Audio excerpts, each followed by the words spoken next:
Con cada uno de aquellos que nos escuchan a través de estos medios, a través de estos altoparlantes, y nos van a ver a través de los medios de las redes sociales como YouTube.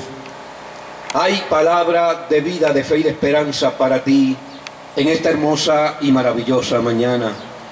Como decía nuestro hermano José Ortiz, que me antecedió en la parte que le tocó, en este día es un día muy especial, donde miles y millones de personas se reúnen en las diferentes iglesias para hacer conmemoración del famoso Viernes Santo, un viernes que trae a la reflexión de los seres humanos lo que sucedió en aquella cruz que cambió la historia de toda una humanidad. Jesús murió con un propósito, y ese propósito es el que queremos en esta mañana, hacerte entender el propósito mayor de Jesús.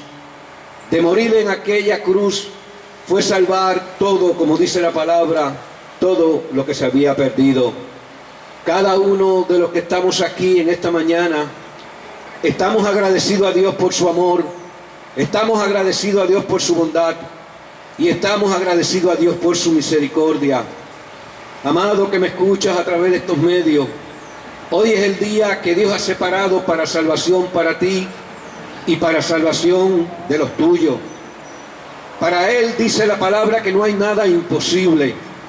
Amados, que estás pasando por diferentes circunstancias que no te han dejado llegar a Dios, hoy es el día de liberación.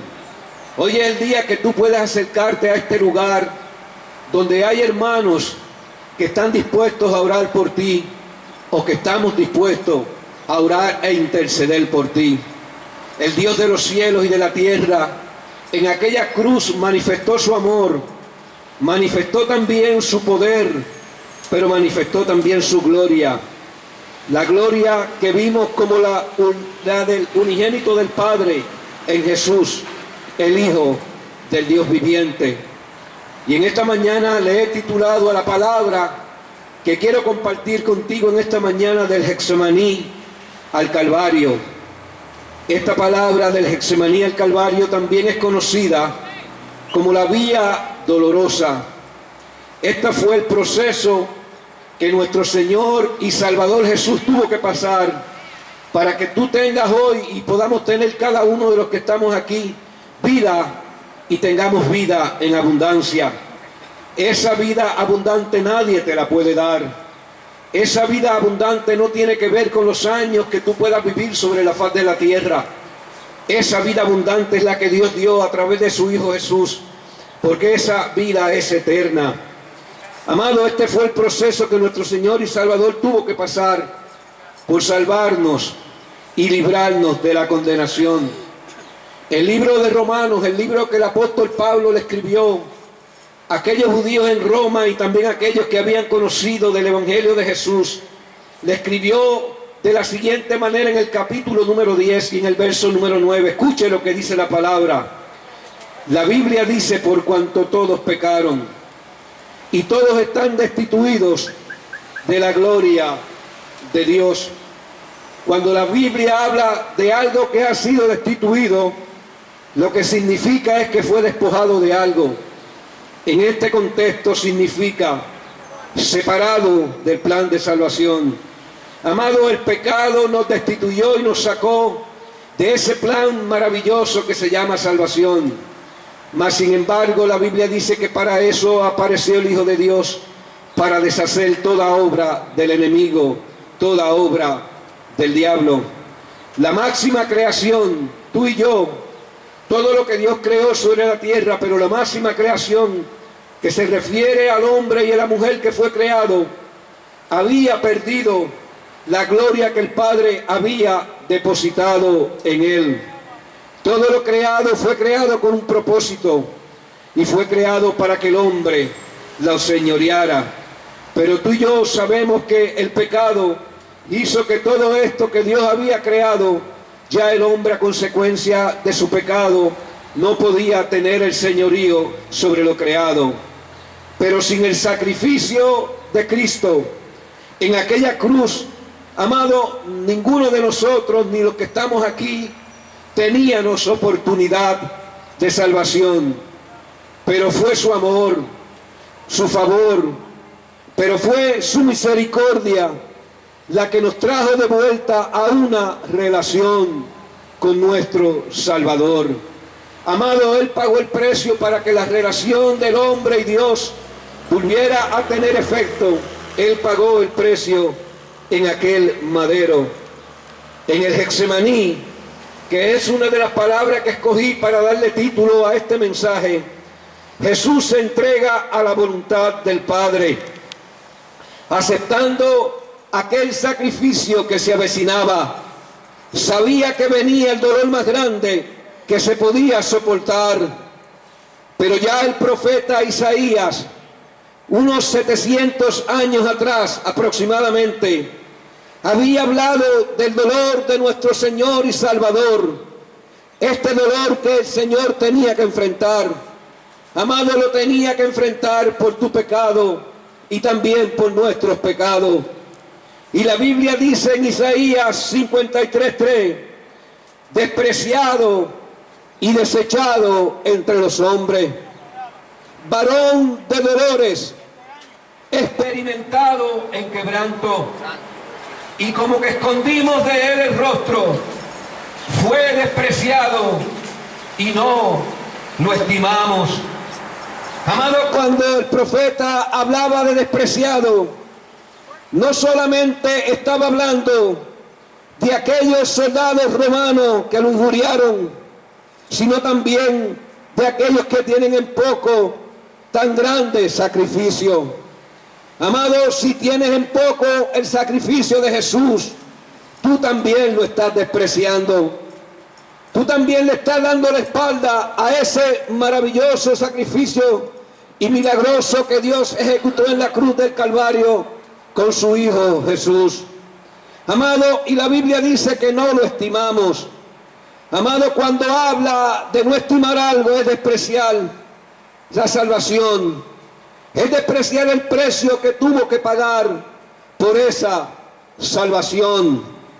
En Isaías 53:5, dos textos más adelante dice, mas él herido fue por nuestras rebeliones, molido por nuestros pecados, el castigo de nuestra paz fue sobre él, y por su llaga fuimos nosotros curados. Amado que me escuchas en esta mañana, cada herida en su cuerpo nos habla de nuestras rebeliones y habla también de nuestra rebeldía. Si estás rebelde en este día, mira el sacrificio de la cruz. Mira aquel que murió por tus pecados y los míos. Mira aquel que pagó el precio. Amado, precio de sangre. Ese precio que pagó tuvo consecuencias porque cambió la historia de la creación y del ser humano sobre la tierra. Y la Biblia dice que fue herido por nuestras rebeliones y fue molido por nuestros pecados. Oh, cuando habla de molido tenemos que entender a alguien que ha sido desfigurado. Amado, por eso dice que como que nos escondimos para no mirar su rostro completamente desfigurado. Todo esto lo tuvo que enfrentar Jesús por la consecuencia de nuestro pecado. Amado, unos 700 años aproximadamente después, el Hijo de Dios se tiene que enfrentar a la realidad de la cruz. Oh, y en Mateo capítulo 26 y en el verso número 36, la Biblia registra y dice de la siguiente manera: entonces Jesús fue con ellos al huerto de olivos llamado Getsemaní y dijo, siéntense aquí mientras voy allí para orar. Amado, escogió algunos de sus discípulos y los llevó con él al Getsemaní, para que oraran con él.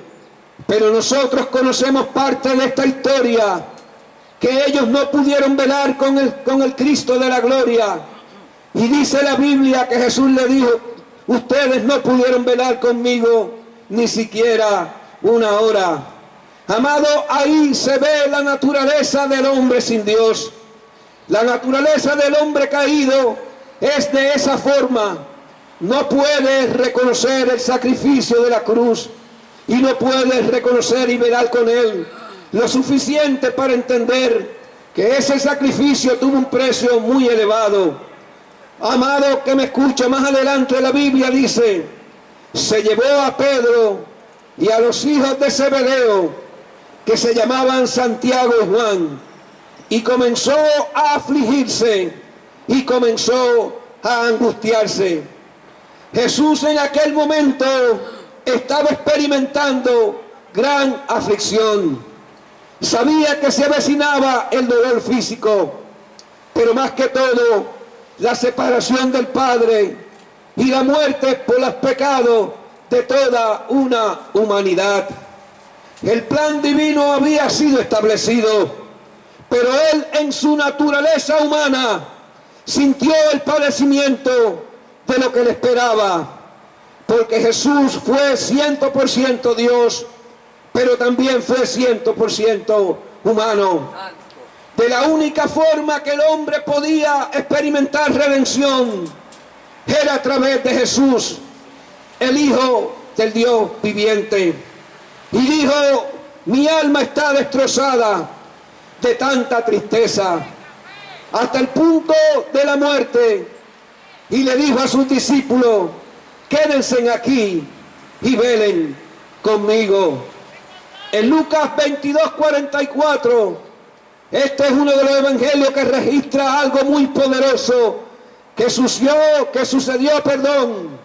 en aquel Getsemaní, en el lugar que se conoce también como el lugar de la prensa.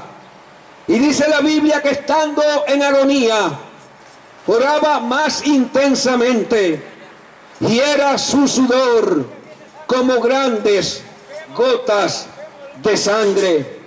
Amado, allí sucedió algo muy interesante. Lo que estudian y son estudiosos de la ciencia médica, dice que Jesús pasó por una situación llamada hematridosis. Eso es sudor de sangre. Es la presencia de sangre en el sudor. Esto se produce cuando el estrés es intenso, ya sea físico o sea emocional. En este contexto del sufrimiento de Jesús, en aquel Getsemaní, la agonía sufrida por nuestro Salvador produjo esta situación conocida como la hematridosis. Hay poder en Jesús porque tuvo el valor de enfrentar tanta situación adversa. Hay poder en Jesús porque enfrentó la muerte de una manera valerosa. Hay poder en Jesús, ¿sabes por qué? Porque pagó el precio de tu salvación y pagó el precio de nuestra salvación. Y más adelante la Biblia dice, él se adelantó un poco más y se inclinó rostro en tierra mientras oraba. Y decía Jesús estas palabras, Padre mío, si es posible que pase de mí esta copa de sufrimiento, sin embargo quiero que se haga tu voluntad, pero que no se haga mi voluntad. Amados, por encima del sufrimiento, él sabía que estaba en juego tu salvación y la mía. El plan de salvación tenía que ser completado. Solo Dios mismo, hecho hombre en Jesús, lo podría hacer posible. Y ahora más adelante hay otro suceso, cuando Jesús fue entregado y fue arrestado. En el mismo libro de Mateo 26:47, así habla la Escritura.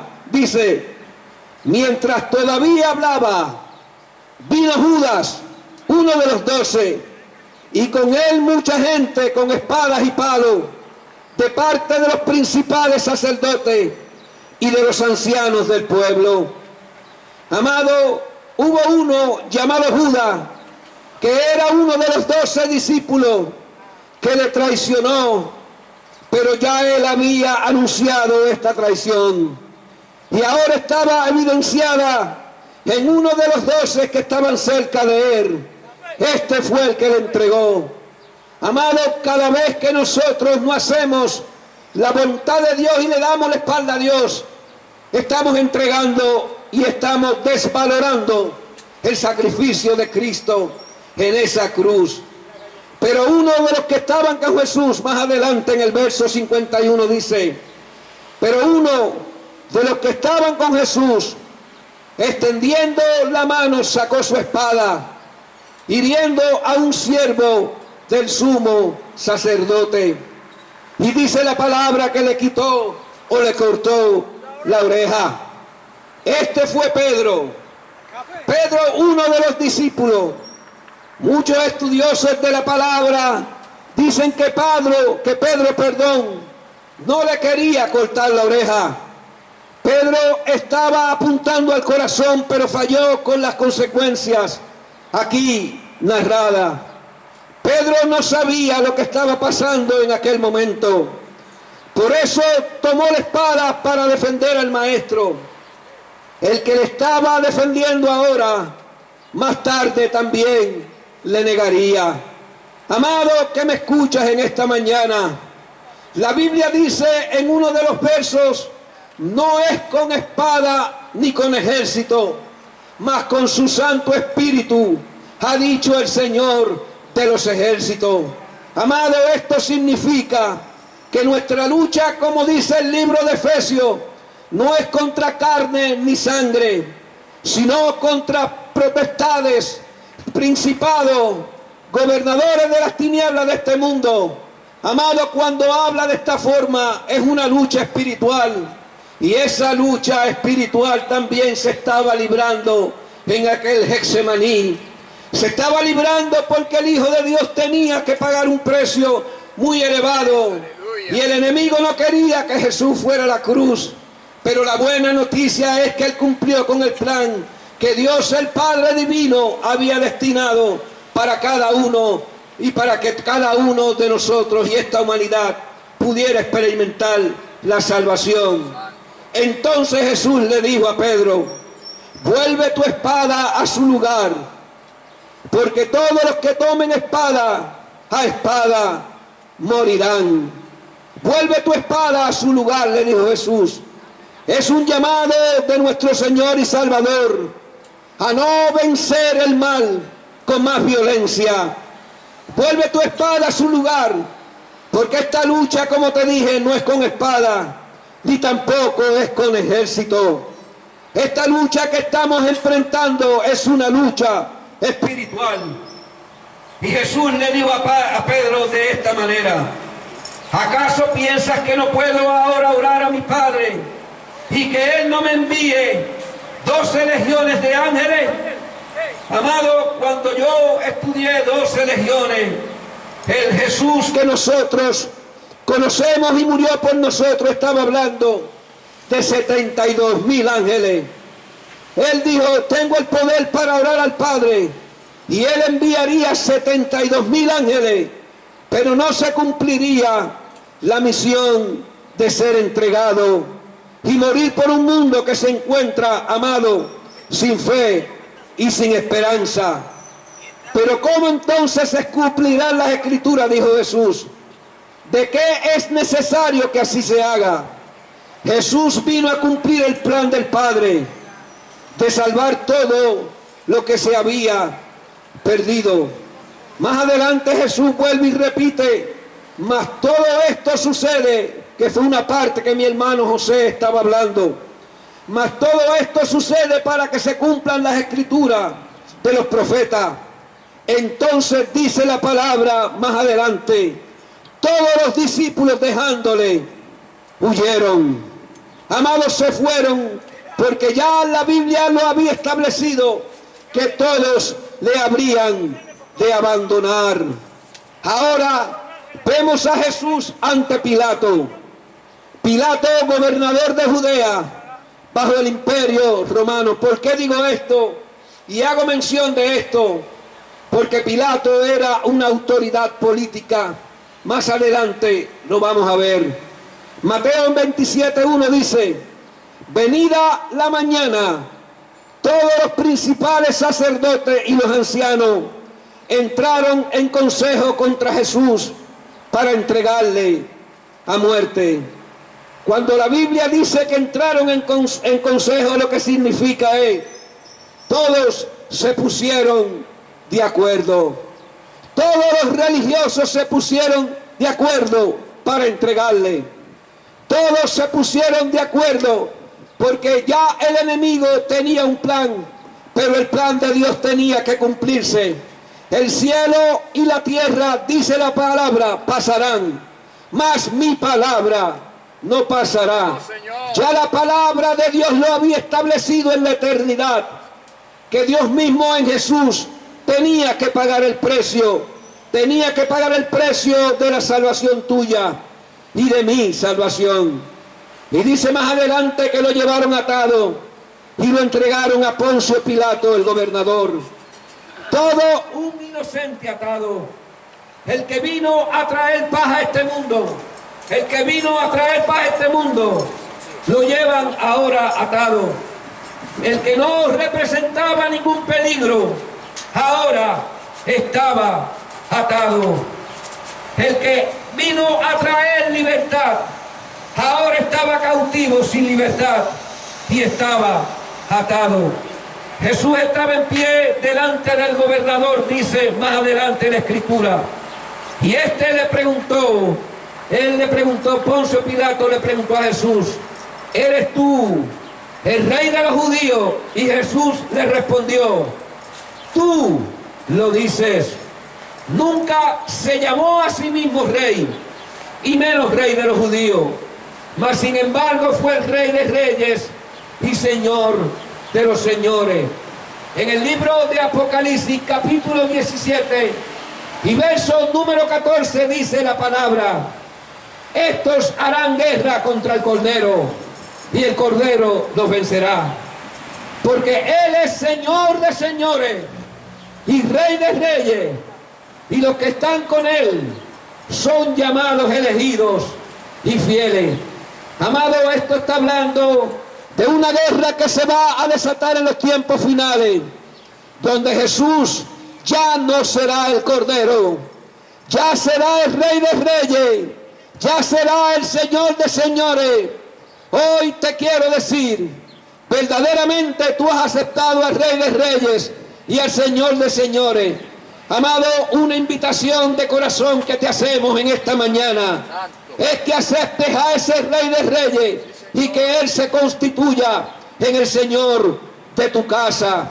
Esta Escritura describe el evento de la victoria del Cordero Jesucristo sobre todos los reyes de la tierra y sobre todos los ejércitos de la tierra. Pablo, escribiéndole a los filipenses, lo dijo de la siguiente manera. Y ahora vamos a hablar de lo que Jesús tuvo que pasar: humillación delante de la gente para pagar el precio por tus pecados y los míos.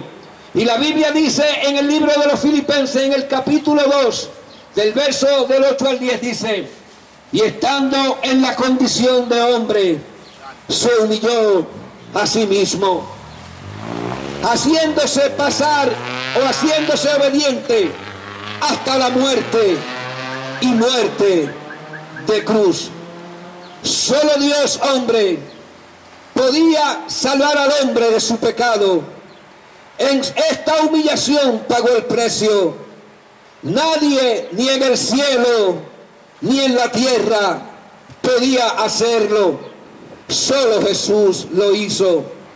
Y más adelante el apóstol Pablo dice: por lo cual Dios lo exaltó hasta lo sumo y le dio un nombre que es sobre todo nombre. Lo exaltó, implica autoridad, implica poder supremo sobre todas las cosas. Él merece todo culto, Él merece toda adoración. Amado que me escucha, y dice más adelante: para que en el nombre de Jesús se doble toda rodilla de los que están en los cielos, en la tierra y debajo de la tierra. En ese nombre que es sobre todo nombre, todos los que estamos aquí nos hemos tenido que humillar. El sacrificio y el precio pagado lo hace merecedor de toda la gloria, de toda la honra y de todo el poder. Autoridades políticas representadas en Herodes Antipas, gobernador judío, Poncio Pilato, gobernante romano, y Caifás, sumo sacerdote, que era la autoridad religiosa de aquel entonces, lo juzgaron injustamente, sin derecho a defensa, porque así Dios lo había determinado. Amado, todo lo que Dios determinó en el plan divino se cumplió en Jesús.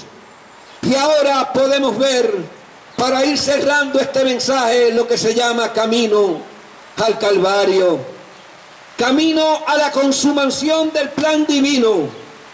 En Mateo 27:27 leemos de la siguiente manera para que puedas entender lo que la Biblia registra de este camino a la consumación del plan divino. Entonces dice la palabra: los soldados del gobernador llevaron a Jesús al pretorio y se reunieron alrededor de él a toda una compañía.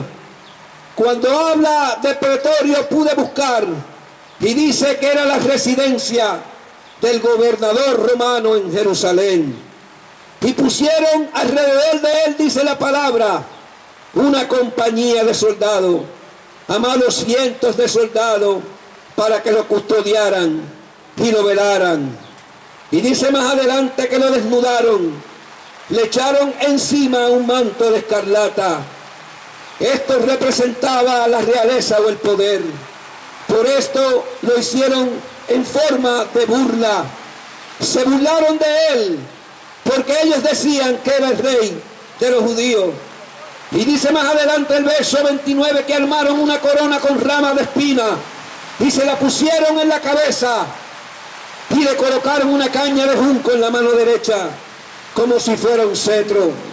Luego se arrodillaron burlonamente delante de él mientras se mofaban y le decían: ¡viva el rey de los judíos! Amado, toda burla él tuvo que enfrentar, toda injuria él tuvo que enfrentar. Oh, pero había un plan predestinado, vuelvo y repito, del Padre divino, que se tenía que cumplir. Más adelante la Biblia dice que lo escupieron, le quitaron la caña de junco y lo golpearon en la cabeza con ella. Golpes y burlas al que tenía el poder de acabar con cada uno de ellos. Mas sin embargo la Biblia dice que no abrió su boca, sino que se sometió a la voluntad del Padre. Se sometió a la voluntad del Padre y se humilló para que tú hoy tengas la oportunidad de venir a Él. La Biblia dice que los que vienen a Él no los echa fuera. Significa esto que el que viene a Él los recibe con los brazos abiertos. Camino a la cruz, cuando al fin se cansaron de hacerle burla, dice la palabra, le quitaron el manto y volvieron a ponerle su propia ropa. Luego lo llevaron, dice la palabra, para crucificarle. Lo pusieron sus vestidos posiblemente rasgados y llenos de sangre, a consecuencia de los golpes que había recibido. Después de clavarlo en la cruz, y ya estamos en el proceso de ser clavado en la cruz. Amado, fue clavado en aquel madero para que tú y yo no tengamos que sufrir las consecuencias de nuestro pecado. Los soldados sortearon, dice la palabra, su ropa o su manto, tirando dardos. Encima de la cabeza de Jesús colocaron un letrero que anunciaba el cargo en su contra, que decía: Jesús, Rey de los judíos. Rey de los judíos. No solamente fue Rey de los judíos, fue Rey y es Rey de toda una humanidad. ¿El rey de tu vida? Es una pregunta que te hacemos en esta mañana. Él es el rey de tu casa. Él es el Señor de tu casa. Él es el Señor de tus hijos.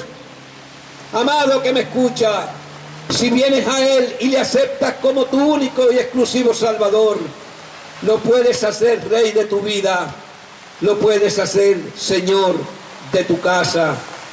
Y más adelante la Biblia dice que la gente que pasaba por allí le gritaba insultos y movía la cabeza de forma burlona. Y le decían de la siguiente manera: dijiste que ibas a destruir el templo y a reconstruirlos en 3 días. Muy bien, si eres el Hijo de Dios, sálvate a ti mismo y bájate de la cruz. Amado, cuando Él hablaba de destruir el templo, Él estaba hablando del cuerpo del pecado a través del sacrificio. Y cuando decía construir el templo en 3 días, estaba hablando del templo que es el cuerpo a través de su resurrección. Los principales sacerdotes, los maestros de la ley y los ancianos, también dice la palabra que se burlaban de Jesús. Un poder religioso completamente corrompido, sin visión, no podía entender lo que allí estaba aconteciendo, lo que allí estaba pasando. Su muerte, la Biblia dice que si el grano de trigo no cae a tierra y muere, queda él solo, pero si muere, da mucho fruto. El grano de trigo, hablando Jesús de sí mismo, dice que tenía que morir. El fruto del cual habló cada uno de los que estamos aquí y de los que han aceptado a Cristo como su Salvador, es el fruto de su muerte, es el fruto de su sacrificio, es el fruto que renueva y te hace una nueva criatura. Al mediodía dice la Biblia que la tierra se llenó de oscuridad. Amados, se tenía que morir, llenar de oscuridad, porque el que estaba muriendo en aquella cruz era la luz del mundo. Era el que dijo: yo soy la luz del mundo, y el que viene a mí jamás podrá estar en tiniebla. Oh, esa luz estaba pasando el sacrificio de la cruz en aquel momento. Y la Biblia dice hasta las 3 de la tarde. Jesús clamó con voz fuerte: Lama sabactani, que significa: Dios mío, ¿por qué me has desamparado? Dios mío, ¿por qué me has abandonado? Jesús aquí no estaba cuestionando a Dios. Aquí estaba expresando una profunda expresión de la angustia que en aquel momento estaba sintiendo, cuando tomó sobre su cuerpo los pecados de toda una humanidad, y estos causaron la separación de su Padre. Entonces Jesús volvió a gritar, y dice la Biblia que entregó su espíritu. En ese momento dice la palabra que la cortina del templo se rasgó de arriba hacia abajo. La tierra tembló, las rocas se partieron en 2 y las tumbas se abrieron. Los cuerpos de muchos hombres y mujeres justas habían resucitado. Se rasgó en 2. Cuando la Biblia habla que esa cortina se rasgó en 2, significa que la barrera entre Dios y la humanidad había sido removida. Ahora, gracias a su sacrificio, tenemos la libertad de acercarnos a Dios a través de Jesús. Salieron del cementerio, dice la Biblia, aquellos que resucitaron cuando Jesús también murió en la cruz. Entraron en la santa ciudad de Jerusalén y se aparecieron a mucha gente. La muerte de Cristo, amado que me escucha de una manera muy especial en esta mañana. Estuvo acompañada por lo menos de grandes acontecimientos milagrosos. Número 1, la oscuridad. Número 2, la división de la cortina del templo.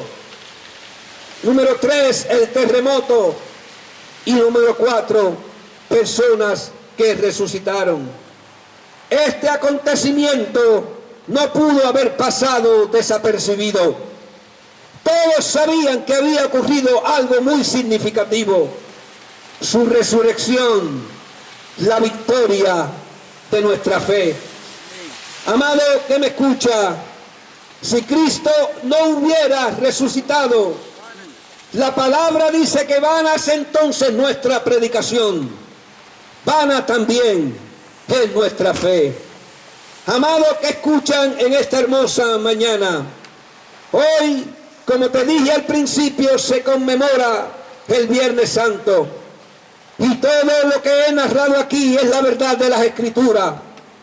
De hecho, el 70% de mi mensaje fueron textos bíblicos que los traje de la Biblia, para que tú puedas entender que no es una palabra de humana sabiduría, sino una palabra que está escrita con letras, porque Jesús lo estableció así, que el cielo y la tierra pasarán, pero su palabra no pasarán.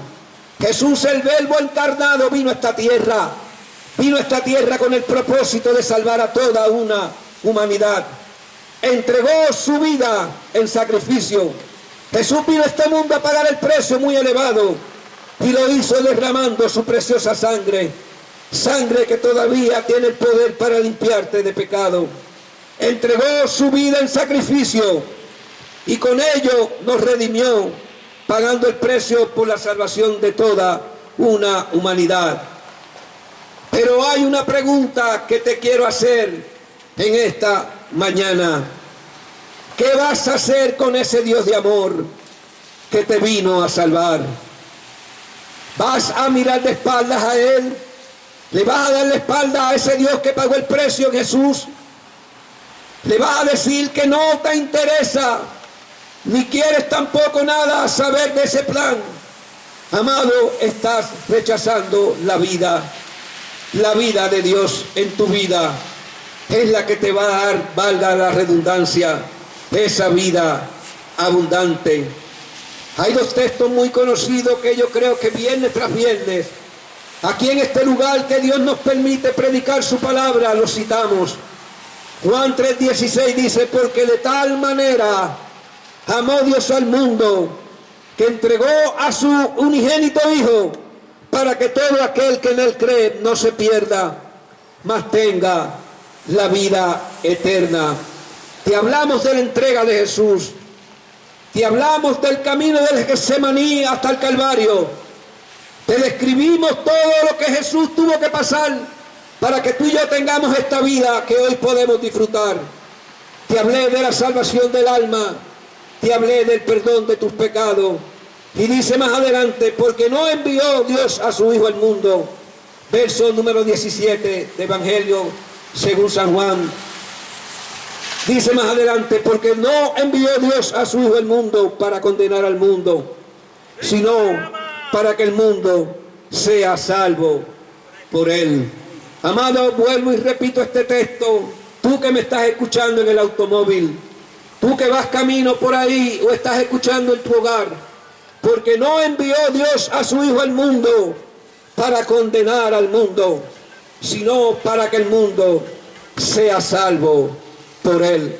Salvación para todos, bendición para todos, pero hubo un precio que Él pagó. Derramó su preciosa sangre y entregó su vida para que tú y yo podamos hoy tener salvación y tengamos vida eterna. Si has escuchado este mensaje y a la distancia quieres hacer una oración de entregar tu vida a Cristo, repite conmigo estas palabras que los hermanos también aquí presentes nos van a ayudar. Padre, en el nombre de Jesús, reconozco que he pecado contra ti. Te pido en esta mañana que perdones mis pecados. Reconozco también que aquella sangre derramada en el madero fue con el propósito de limpiarme de mis pecados. Reconozco a Jesús como mi único y exclusivo Salvador. Y me arrepiento en esta mañana y declaro que soy salvo por la fe en Jesús. Amén y amén y amén. Que Dios te bendiga, nuestro hermano, por aquí en esta hermosa mañana.